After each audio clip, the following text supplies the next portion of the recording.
Bem-vindos ao Observatório da Imprensa. A história da ditadura não se resume ao 31 de março e ao 1º de abril de 64. Cada um dos 7.665 dias que compõem os 21 anos de chumbo oferece algo penoso a ser lembrado. O culto da efeméride, às vezes, pode ser enganoso e simplista, e a história, por definição, é complexa. Ao limitar os 21 anos de terror às rememorações do golpe, deixaram-se grandes lacunas e lapsos.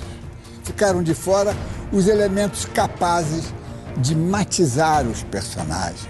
E uma tragédia, para ser sentida, não pode basear-se em toscos estereótipos. A alguns protagonistas não foi oferecido o benefício dos tons do cinza. Jango chorou convulsivamente quando alguns companheiros, aos berros em Porto Alegre, o acusaram de covarde antes de embarcar para o exílio. A coragem de evitar a guerra civil é uma covardia? O general Golbery, a quem coube a tarefa de preparar o clima psicológico para outro golpe incruento, foi também o artífice do processo de distensão, igualmente incruento. Costa e Silva, o general que converteu a quartelada em ditadura, tentou reverter o AI-5, morreu antes. Os tenentes que, a partir de 1922, amotinaram-se para acabar com as injustiças, transformaram-se em fiadores de crueldades ainda maiores cometidas pelos seus herdeiros. O arbítrio e a tirania são dinâmicos. Cada aperto força novos apertos, novos rigores. Estudá-los com afinco, sem paixões, é a única saída para nos livrarmos da diabólica obsessão pelo uso da força e pelo poder absoluto. Consciente de que a história e o jornalismo constituem uma recusa ao ponto final, esta série do Observatório da Imprensa pretende ser uma convocação para o interminável exercício de lembrar.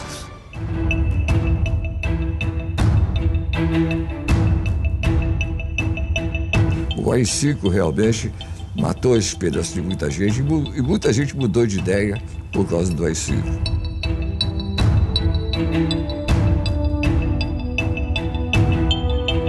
A imprensa brasileira divulgou não só acriticamente a palavra da ditadura, a imprensa chancelou as iniciativas da ditadura.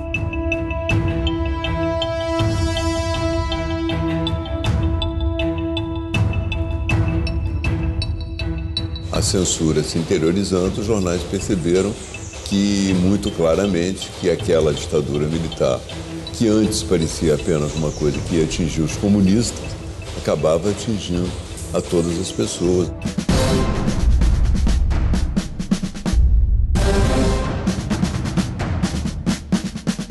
O Correio da Manhã, que fora protagonista na queda de Jango, logo se converte em principal crítico do regime militar. O jornal revela a série de prisões em massa comandadas pelos militares e as perseguições políticas. O Correio se torna a voz de inúmeras famílias que protestam contra detenções infundadas. Na contramão da grande imprensa, diz que o afastamento de João Goulart não justifica um regime de exceção.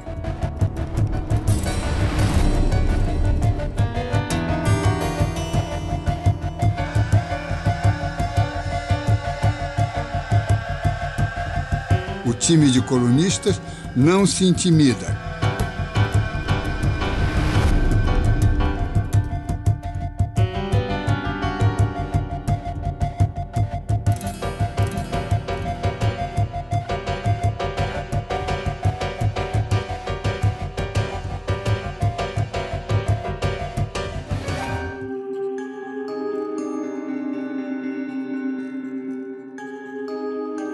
Carlos Heitor Coni, um dos mais contundentes reais.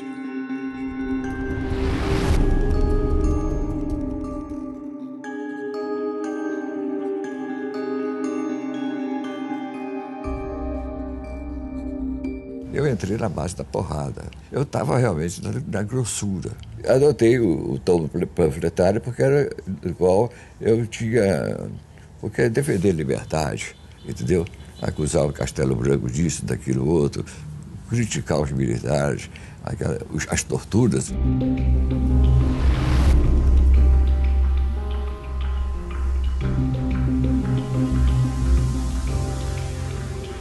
A repercussão negativa de uma das crônicas de Coni instala uma crise na redação que leva à demissão de Antônio Calado, redator-chefe do jornal. E começava assim, né? A partir do presente decreto, os Estados Unidos do Brasil passam a ser Brasil dos Estados Unidos. E aí foi evidente que eles cancelaram. No dia seguinte, Calado me chamou e disse: olha, Niemeyer quer falar com você. Aí o Niemeyer disse: olha, eu dei toda a liberdade a você, mas agora não dá, você tem que mostrar teus artigos, tuas crônicas para o Calado. Eu disse: não tem problema, Calado é meu amigo. Mas quando eu saí da Niemeyer, esbarrei com o Calado. O Calado me mostrou a carta dele: estou pedindo demissão. Ele disse: solidariedade a mim? Ele disse: não, a causa. Joel Silveira desafia o governo e publica uma série de reportagens bombásticas. A mais contundente aborda a prisão do governador do Sergipe, Seixas Dória, e é baseada nos originais do diário do político deposto. O Correio banca a publicação do diário em forma de livro. Desafiando o aviso do governador Magalhães Pinto, a direção do jornal decide lançar a obra também em Minas Gerais. A sucursal é cercada por soldados. Joel Silveira conta que a equipe saiu da redação mineira sob pesado protesto popular.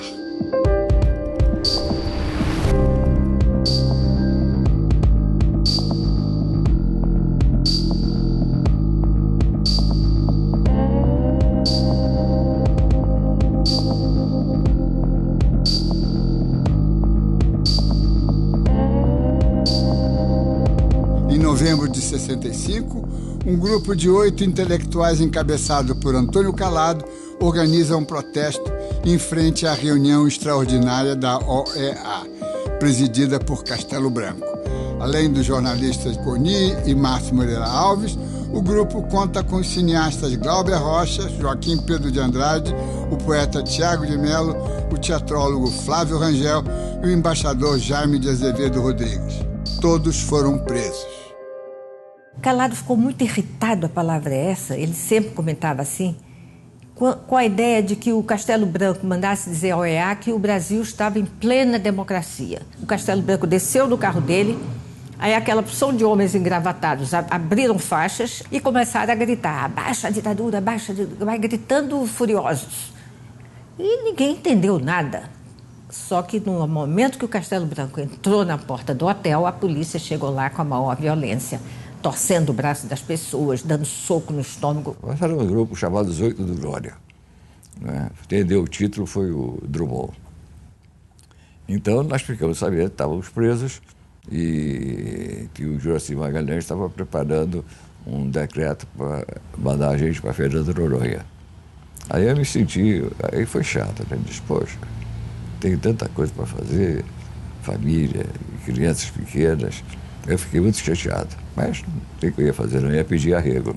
Tivemos uma boa cobertura da imprensa, não há dúvida nenhuma. A imprensa toda, só o Globo mesmo é que chamou de cafajestes, entendeu?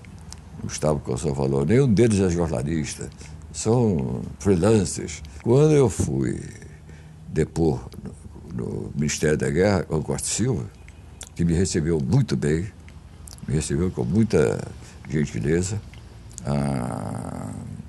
não apareceu um jornalista, não teve nenhuma cobertura, nenhuma.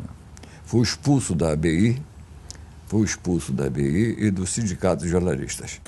A onda dos anos dourados iniciada no mandato de JK não foi detida pela eleição de Jânio Quadros, nem pela crise da sua renúncia. Além da arquitetura e das artes plásticas dinamizadas pela criação de Brasília, a música popular, o cinema e o teatro ganharam extraordinária ressonância. A partir da posse de Jango, a produção cultural assumiu forte entonação política que o golpe e a censura só estimularam. O golpe fecha o CPC, está compreendendo? E nós, do CPC, criamos o Grupo Opinião, porque nós não tínhamos mais alternativa. O Opinião era o título do disco da Nara Leão, que foi lançado pouco antes do golpe. Esse era em que ela cantava a música do Zequete, Eu Não Mudo de Opinião. O Grupo Opinião, ele foi, de fato, o centro de resistência contra a ditadura. Primeiro, o Show Opinião estreou no dia 11 de novembro de 64. É a primeira manifestação contra o regime. As casas enchiam com um mês de antecedência. Os espetáculos eram todos mais leves e levando em conta, sobretudo, a qualidade do espetáculo. Antes, no CPC, o que importava era a política. O espetáculo era ruim, o que importava era a pregação política. Nós aprendemos que isso estava errado. Quando você faz teatro, você tem que fazer bom teatro. Aí eu fui para a TV Rio. Fiz uma novela chamada Comédia Carioca, que foi ao ar durante mais de um mês. Foram 27 capítulos. Mas aí o Borges, secretário de Segurança do Lacerda, mandou tirar, dizendo se as coisas estão estranhas no Brasil. O grande trunfo da TV Rio era o direito de nascer. Estava estourando, bombando e tal. E o Borges mandou dizer o seguinte: olha, o direito de nascer não podia ser passado desse horário.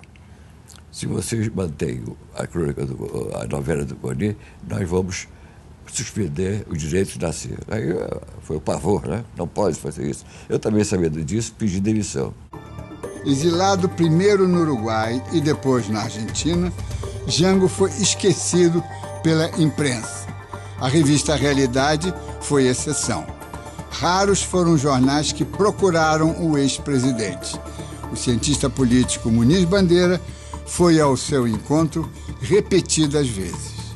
Não encontrei, assim, muita diferença, não encontrei. Ele era um homem muito reservado. Ele não se revelava muito. Ele conversava com a gente muito de cabeça baixa, com a perna estendida e cabeça baixa. Ele não se revelava muito. Não era como Brizola. E Jango era um homem corajoso, não era covarde. Não se iludam com isso. Se ele fosse fraco, ele não teria caído. Ele teria cedido às pressões todas, inclusive do CRUA, que condicionou o apoio a que ele fechasse os sindicatos, prendesse os comunistas, admitisse. Ele disse: olha, eu não abandono meus amigos, você então que fica com os seus.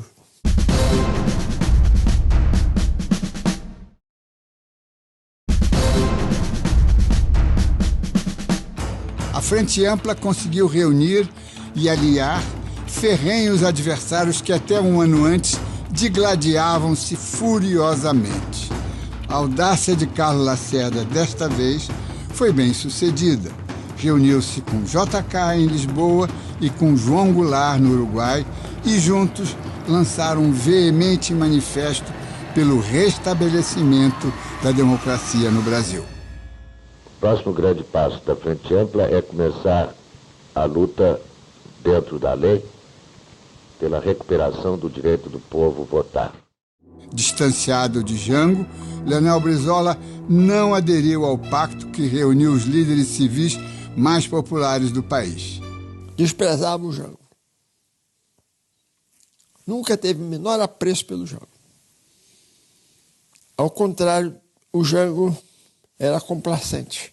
Nunca ouvi Jango falar mal do Brizola, exceto uma vez, quando nós conversávamos sobre a nomeação do Assis Brasil, do homem do dispositivo, exatamente sobre isso.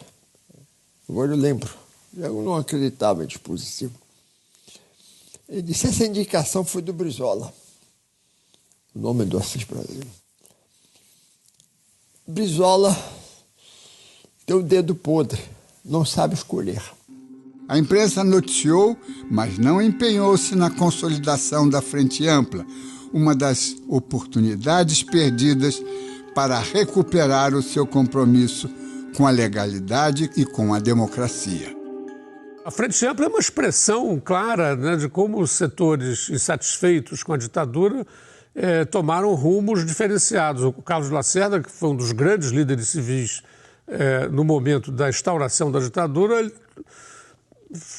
era candidato às eleições presidenciais de 65, ficou super insatisfeito com a prorrogação do mandato do Castelo, porque ele viu ali que o desdobramento seria sempre militar, né? O Lacerda não era de aceitar esses papéis secundários. O resultado é que ele acabou se marginalizando. E aí fez aquela frente altamente improvável com o Juscelino Kubitschek e com o João Goulart. O governo, quando teve um pretexto para fechar a Frente Ampla, fechou. E não só a Frente Ampla, fechou o regime. Porque aquilo assustou. A Frente Ampla foi um sinal vermelho. Porque se realmente a Frente Ampla prosperasse, juntasse a centro, esquerda e direita, com 3 representantes importantes, 2 deles já ex-presidentes, o Jango e o poder de fogo do Lacerda. O poder de fogo do Lacerda, não é? Agora, era também um pouco de poesia, né? O que eles iam fazer, os 3, desarmados, sem a menor condição de enfrentar os militares? Quem ficou muito contra a Frente Ampla também foi o então ministro da Justiça, professor Gama e Silva, que era chamado de Jurila, um misto de jurista com gorila. Em 1968, o mundo inteiro vai para as ruas protestar. O que a ditadura mais teme são justamente os movimentos populares. Eu subia num poste, fazia um discurso rápido, logo saímos correndo, e aquilo aparecia depois, no dia seguinte, na primeira página dos jornais. Aquilo nos enchia de moral, né? A gente achava, poxa, a gente tem uma força, a nossa força pequena estava sendo potencializada pelos jornais descontentes. Era uma coisa, por exemplo, que o Globo não fazia. Era uma coisa que a Folha de São Paulo não fazia, que eram jornais mais comprometidos com a ala mais de direita dentro da ditadura. Em março de 68, no Rio, o estudante Edson Luiz é morto pela PM num protesto. Seu enterro vira uma passeata. Eu me lembro de ter assistido da sacada do Jornal do Brasil uma batalha campal na Avenida Rio Branco, no dia em que morreu o Edson Luiz, que foi uma espécie de gota d'água. Precisava-se de um cadáver, não é isso? E o corpo dele foi levado para o bandejão, lá para o restaurante, etc. Em junho, com o apoio de intelectuais e artistas, os estudantes organizam a maior manifestação contra o regime militar, a famosa passeata dos 100 mil. Eu vivi esse momento histórico ali na pele, né, no corpo.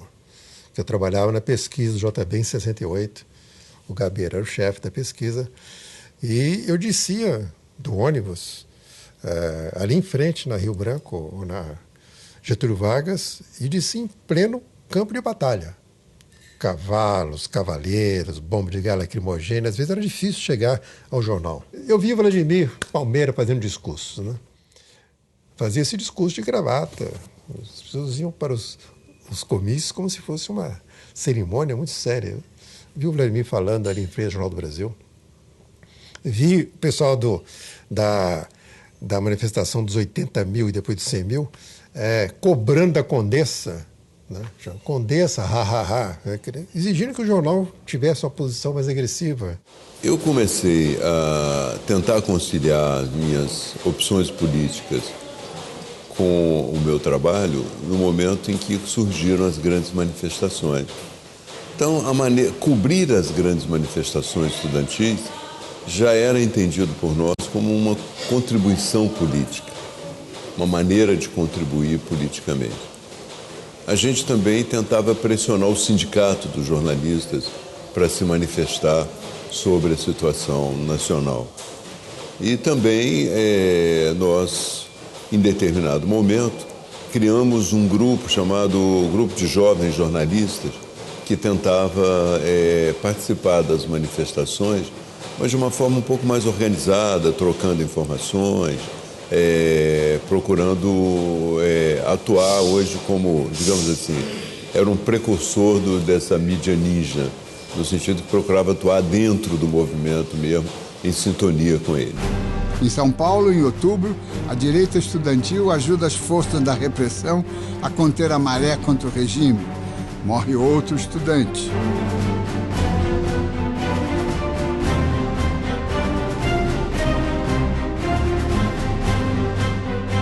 Símbolo do apoio ao presidente João Goulart, a última hora de Samuel Weiner é sufocada pela ditadura. A ditadura matou a última hora, sem dúvida nenhuma. Matou por sufoco econômico e por perseguições diretas e até por prisões feitas dentro da redação do jornal.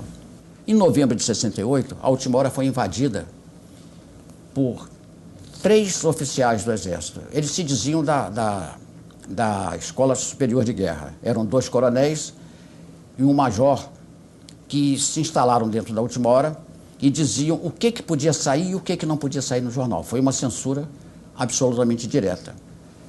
Passado, essa censura permaneceu e foi sendo afrouxada na medida que o jornal foi ficando, vamos dizer, obediente, porque se não obedecesse, as pessoas eram presas. No próprio dia 13 de dezembro de 68, antes da promulgação do AI-5, o Estado de São Paulo publicou um fortíssimo protesto. Foi o último editorial escrito por Júlio de Mesquita Filho, falecido no ano seguinte. E o Júlio Mesquita Filho publicou um editorial intitulado Instituições em Frangalhos, e que falava que o governo tinha perdido o controle da situação. E atacava nisso aí, criticava nominalmente o presidente, então, Costa Silva, o general Costa Silva. Nesse dia, o jornal já foi apreendido de manhã, dia 13 de manhã. E aí, o Júlio Mesquita Filho, com mais alguém e tal, mais coisa, ele foi ao Palácio dos Bandeirantes e falou com o governador, que era Abreu Sodré, que não aceitava aquele protestou contra aquela apreensão do jornal e disse que o jornal não aceitaria censura. Se quisesse censurar, que pusesse censura aí dentro. O pretexto para o endurecimento do regime foi quase uma brincadeira. Um discurso irônico do jornalista e agora deputado federal pela oposição, Márcio Moreira Alves, dirigido às jovens brasileiras para não namorarem militares. Brios feridos, as Forças Armadas pressionam o Congresso pela punição do deputado. Não conseguem. No dia seguinte, Costa e Silva sente-se livre para atender à linha dura e decretar o famigerado AI-5. Nos termos do artigo 2º e seus parágrafos do Ato Institucional número 5, de 13 de dezembro de 1968, fica decretado o recesso do Congresso Nacional a partir desta data. A quinta brutalidade disfarçada em legalidade, golpe dentro do golpe, o capítulo mais sangrento da tragédia. Em plena era da TV, o AI-5 chega pelas ondas do rádio. A Voz do Brasil traz a promulgação do ato com tenebroso teor. Congresso fechado, suspensão das garantias individuais, censura à imprensa, ditadura escancarada. Esse golpe ele é muito mais dirigido para uma espécie de freio de arrumação das classes dominantes, das elites dominantes, insatisfeitas com o golpe, do que propriamente contra as esquerdas. Embora o pretexto tenha sido conter o movimento estudantil radical e conter a insubordinação do Congresso, satisfazer a demanda pela honra das Forças Armadas, processar o Márcio Moreira Alves, tudo isso, a meu ver, é pretexto. O essencial era garantir instrumentos de poder de exceção ao governo para executar os seus planos. Íamos fazer um Brasil grande E as manifestações que ocorreram contra essa política do Estado, elas serviram de pretexto para dizer, viu como a gente não pode ter liberdade, as pessoas vão para a rua, fazem bagunça. Isso é muito interessante, né? A gente vê como esses militares e muitos civis também, eles entendiam as manifestações públicas como baderna, como bagunça, como desordem. Desde o golpe, o Jornal do Brasil jamais sofrera qualquer tipo de censura. De agora em diante, seria diferente. Fui ao publisher, Nascimento Brito, e transmiti minha preocupação. A partir de amanhã, o leitor não deve confiar no jornal. Precisamos avisá-lo de que estamos censurados, sem que os censores o percebam. Brito olhou-me meio assustado, mas acabou autorizando. Advertiu: não quero bagunça, você controla a operação. 5 jovens oficiais do Exército, fardados, mas sem armas, estavam na minha sala. Logo ficou claro que nada entendiam sobre o funcionamento de um jornal. Foi fácil ludibriá-los. Mostrávamos as provas das páginas, eles vetavam ou aprovavam, mas na oficina fazíamos outras páginas que iam direto para a fundição. No dia seguinte, a trupe de censores chegou furiosa. O chefe da véspera foi grosseiro, quase nos atracamos, mas um tenente-coronel interveio pedindo calma. Eles aprenderam depressa. Agora, havia um grupo que operava na oficina, impedindo a preparação de páginas clandestinas. A irritação dos censores tinha fundamento. Da previsão do tempo aos classificados e às páginas de esporte, tudo tinha um duplo sentido, tudo era metafórico, crítico, provocador. Chegou uma equipe de censores e o jornal então foi censurado. Conseguiram burlar a vigilância policial na manhã seguinte, porque saíram com o jornal por outra porta, que não é lá nas oficinas, ficava no centro da cidade. Então o jornal chegou ainda a algumas centenas de bancas. Chegaram à redação policiais e prenderam o Oswaldo Peralva, que era o chefe da redação. Entendeu? E a partir daí, o jornal começou a sofrer uma série de outras intervenções. Entendeu? O jornal teve a sucursal que ficava na esquina da Rio Branco, de frente à Caixa Econômica, na esquina de Almirante Barroso. Teve a sede ali, sofreu um atentado, a sede foi toda destruída, a bomba. Nesse período do AI-5 ele ficou uma semana fechado, eles fecharam o jornal uma semana. Quando eu cheguei em casa, tinha uma Kombi, saiu de lá o major armado e disse: o general quer falar com você. Eu falei: mas quer falar comigo o quê? Eu não conheço, ele também não me conhece. Não, é bom que o senhor não crie maior problema. Vamos lá. Eu ainda perguntei: eu estou vendo que estou sendo preso. Né? Ele aí falou assim: não se considere preso. É só um convite amistoso. Quando eu entrei na Kombi, botaram um capuz em mim, para que eu não soubesse onde estavam me levando.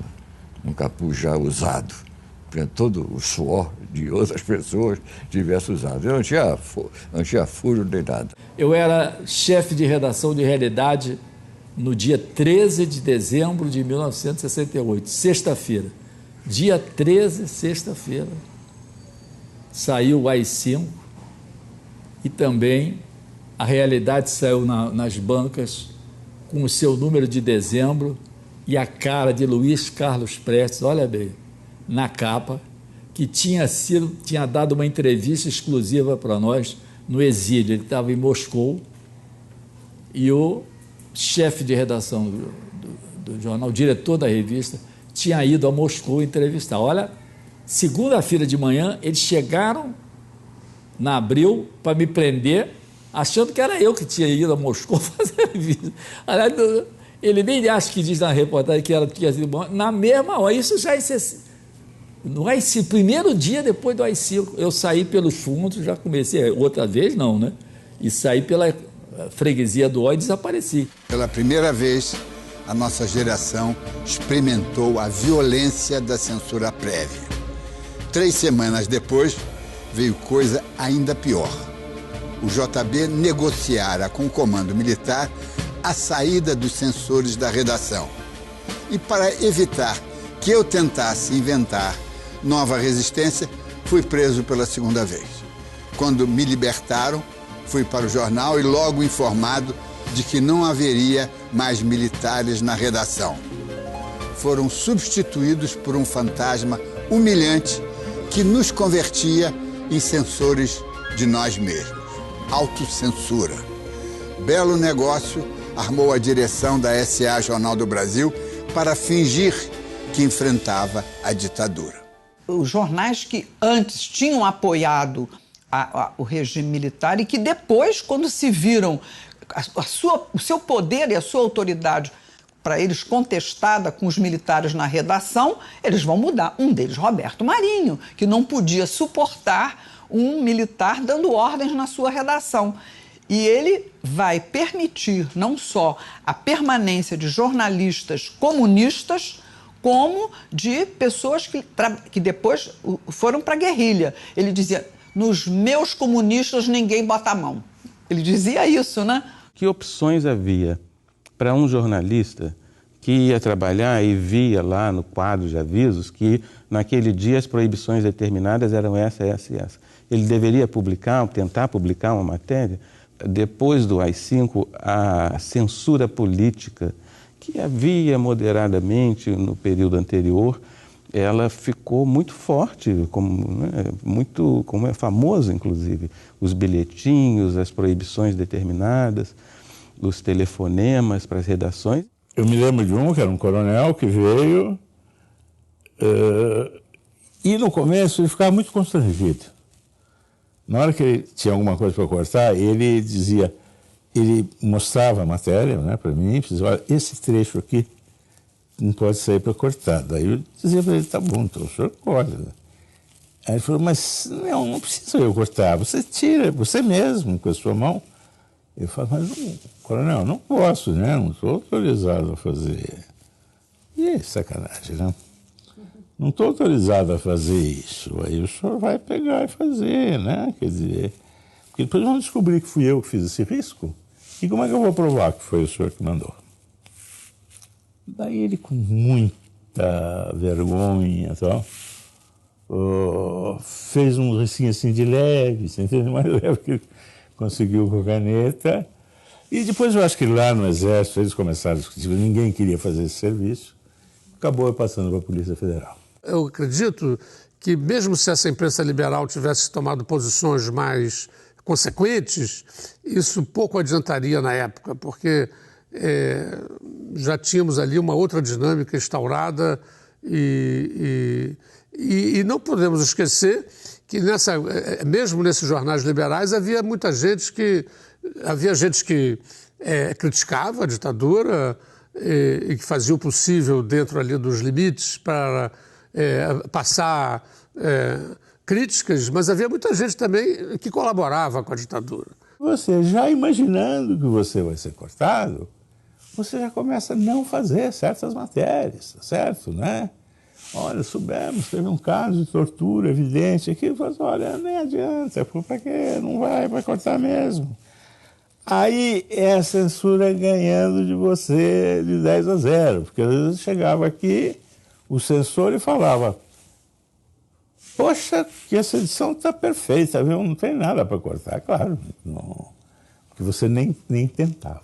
A censura pode ser uma coisa até estimulante.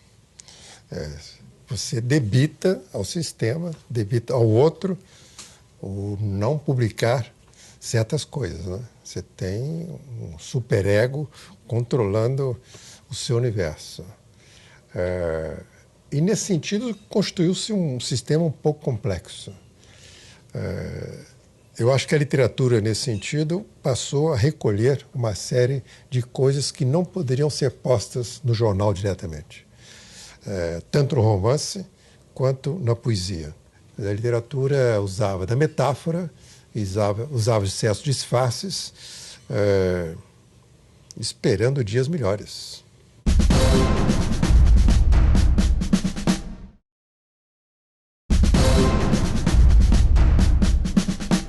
Amordaçada, a imprensa procura artifícios para driblar a ditadura. Tem estratégias excelentes, né? Por exemplo, usam as charges para criticar, usam, né, as novelas, né? É muito interessante como os jornalistas inventaram, criaram, né? Uns usaram os diabinhos, né? Marcos Sá Correia usa os diabinhos na Veja para quando eles são, né, censurados, vão dar uma importância enorme à Revolução dos Cravos, porque era a forma de mostrar que outros países saíram da ditadura, como Portugal, quando volta à democracia, a Espanha. Sabe? A imprensa usa essas estratégias. Me lembro que várias vezes na redação eu atendia o telefone da censura. Tocava aleatoriamente um ramal, você atendia e o sujeito dizia, é da censura, aqui é o fulano de tal. Ele dava um nome, provavelmente fictício, e dizia quais as notícias que a gente não podia publicar naquele dia. Muitas vezes a gente não tinha informação sobre essas notícias que ele citava e saía correndo atrás, para pelo menos a gente ficar sabendo o que de fato estava acontecendo. Eu me lembro de uma vez que ele disse, não pode publicar nada sobre a conferência de Dom Helder Câmara em Paris. E eu fui correndo para o Telex da France Press para ver se a France Press tinha prestado atenção na palestra de Dom Helder. Nem a France Press tinha noticiado. E a censura estava preocupada em que não saísse. Não tem uma coisa heróica na censura. Não tem a luta da resistência contra a censura. É uma operação burocrática, formal e da qual você não pode fugir. Ela é um ato administrativo, ela não é uma causa. Primeiro vieram oficiais do Exército e depois, finalmente, um delegado da Polícia Federal. E ele vinha nos sábados de manhã, ele tinha uma sala e chegava lá, ele tinha uma pilha de matérias, ele ia lendo, e dizia, isso aqui corta, isso aqui pode, isso aqui pode, isso aqui pode, isso aqui corta. Corta. E acabou. Os censores deixam a redação do Estado de São Paulo, mas o controle continua.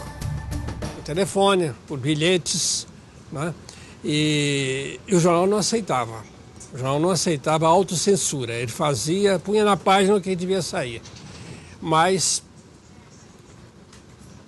não se deixava, a polícia não deixava o governo que saísse página em branco. Então o jornal tinha que tirava aquele material censurado e punha no lugar alguma outra coisa. No início botou despachos jurídicos, despachos judiciais do fórum, né? Coisa que ninguém entende e tal, punha lá. Um dia uma redatora falou aqui com o editor-chefe, com Oliveiras Ferreira, vocês estão substituindo, mas o leitor não está entendendo que isso é censura. E não estava mesmo. O jornal muda a estratégia para deixar a censura ainda mais evidente nas páginas da publicação. Aí o Júlio Mesquita Neto determinou que se publicassem, então, poemas. E o jornal começou a publicar, então, poemas. O primeiro foi Ijuca Pirama, aquela do Gonçalves Dias, do índio que se revolta e tal. Até que se fixou no Camões. E mais do que isso, o Júlio Mesquita Neto falou, vamos repetir sempre, para o leitor notar que é uma coisa assim. Então repetia sempre, todo dia era o Camões.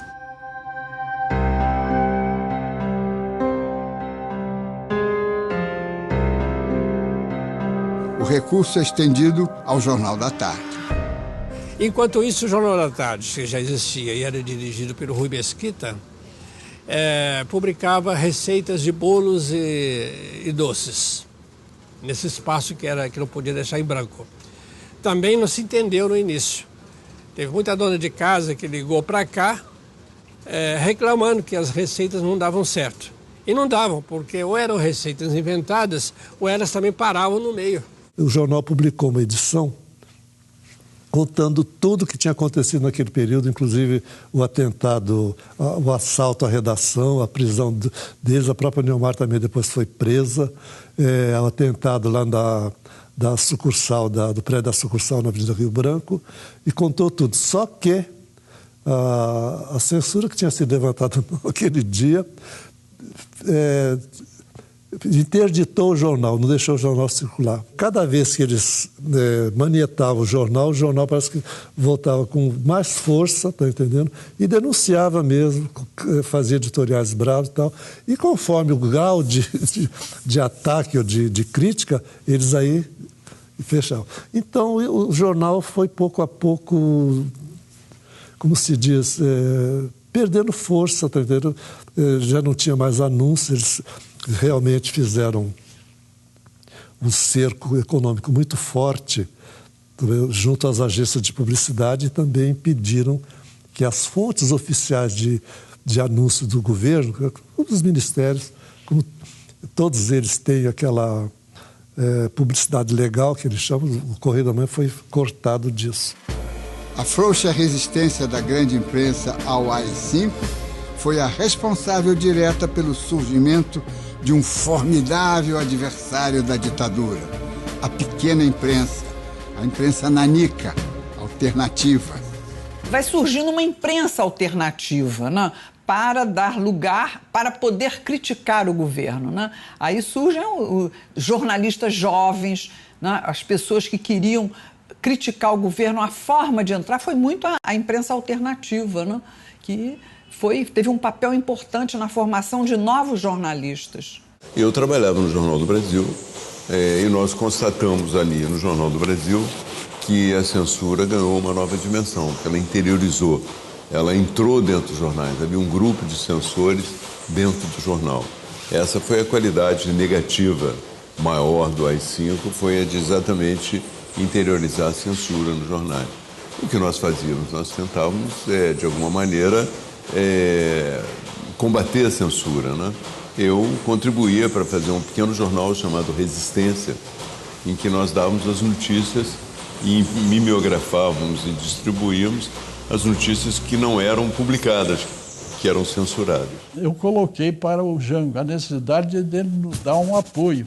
E ele concordou e determinou ao Darcy Ribeiro para nos fornecer $5.000. E foi com isso que nós pudemos organizar uma imprensa clandestina aqui em São Paulo e também no Rio de Janeiro. Ela não só editou a Classe Operária, mas também outras publicações, inclusive uma revista que existe, chamada Temas, que tinha 100 e tantas páginas. No caso do Rio de Janeiro, quem dirigia isso lá no Rio de Janeiro era o Orlando Bonfim, jornalista, né? E ela foi descoberta e houve, então, um massacre daqueles elementos que faziam aquilo, inclusive acabaram assassinando, fuzilando o Orlando Bonfim Júnior. Eu me orgulho de ter feito o primeiro jornal clandestino depois do AI-5. Saiu no mês de janeiro de 69. E, para vocês terem uma ideia de como o clima tinha mudado, o jornal durou 11 números. Era distribuído principalmente na USP, na Universidade de São Paulo, entre os estudantes. Pegaram a rapaziada, um deles resistiu bravamente, e uma moça e um rapaz, uma professora, eles torturaram, botaram o rapaz do pau de arara diante da mulher nua, e eles, os dois não falaram meu nome, foi por isso que eu fiquei solto até 1976. Eles resistiram, coisa incrível. Eu não posso deixar de dizer o nome deles, porque eu amo esses dois. José Evandro e Maria Isabel. O Pasquim, bem-humorado e contundente, foi uma trincheira e uma história de sucesso. O Pasquim não queria endireitar o mundo, não. Na verdade, o Pasquim queria esculhambar o mundo, né? Porque o Pasquim era um jornal muito irreverente, né? Mas que, de certa maneira, teve um papel importante numa época em que havia censura, né? Que o Pasquim tinha que driblar a censura. O que a gente fazia muito era fazer um nariz de cera bem longo, muitas vezes bem chato, aquele assim para derrubar o censor, sabe? Fazer ele dormir mesmo. Quer dizer, desenvolvemos eu principalmente, que me prezo por escrever muito bem, eu naquela época desenvolvi um estilo pernóstico, sabe? Meio acadêmico, meio presunçoso, cheio de prolegômenos, assim, um pouco para o censor achar que aquilo não tinha importância. Mas isso era para matérias de crítica ao modelo econômico, matérias sobre a crise do petróleo, matérias, às vezes, sobre saúde, por exemplo. Eu me lembro de uma matéria sobre esquistossomose que eu escrevi, que foi censurada, entende? Que era uma matéria que tinha um certo conteúdo de crítica social. E esse cara encarregado de fazer isso era literalmente um idiota. Era um idiota. Era um cara que não sabia A com B, não sabia nada. Era um cara que não... Sabe, era raro. Eu me lembro que teve um censor que falasse: você escreve umas coisas muito complicadas, né? Isso aí tem alguma coisa. É que Pasquim teve uma censora, uma mulher, que era fã do Pasquim, era nosso fã. Bebia uísque conosco. Era uma maravilha. Então, quando os chefes dela descobriram, né, o Pasquim saído, cheio de coisas que quase sempre proibidas, deram em cima dela e tiraram a moça. Eram praticamente edições inteiras, né, que a gente tinha que inventar, né, que fazer. Isso, se não fosse a censura, isso na minha avaliação, eu tenho a impressão que o Pasquim duraria até hoje. Desde os primeiros dias da ditadura, eles tiveram uma importância muito grande. Logo que estourou o golpe, saiu o Pif-Paf, do Milor Fernandes, que era um jornal humorístico, que ridicularizava os militares, e foram logo saindo outros. O jornal Amanhã também, dos primeiros tempos da ditadura, um jornal que era dirigido aos operários, era vendido em banca. O Cojornal, o Opinião, o Versus. Então eles, nesse período, digamos, dominavam o cenário da banca. Além disso, alguns jornais como o Opinião tinham matérias da imprensa estrangeira, de jornais de prestígio, que era uma forma também de nos defendermos da censura. Ou seja, a censura, se cortasse aquela matéria, estaria censurando o Guardian ou o Le Monde. Isso teria alguma repercussão internacional, entende? Os avanços do arbítrio e do autoritarismo se deram a pretexto da unidade das Forças Armadas. A linha dura ganhou todas as paradas porque nenhum militar ousava discordar dela, buscar alternativas. A imprensa jamais tentou fazer o mesmo, buscando aquele mínimo de coesão e solidariedade para fazer jus ao seu papel de defensora da sociedade. Os desempenhos individuais de jornais e de jornalistas não conseguiram criar um movimento de resistência política. E os políticos que não se exilaram, não foram caçados e heroicamente tentaram manter uma oposição democrática, não contavam com o suporte efetivo dos meios de comunicação. De 64 a 68, de 68 a 73, a ditadura só recuou quando apareceram os indícios de que não poderia mais manter-se. E também este recuo foi uma decisão militar. A abertura levou 11 anos para completar-se. Foi mais sangrenta do que os 9 da construção do terror. No próximo episódio, o chumbo fica mais quente quando a imprensa está fria.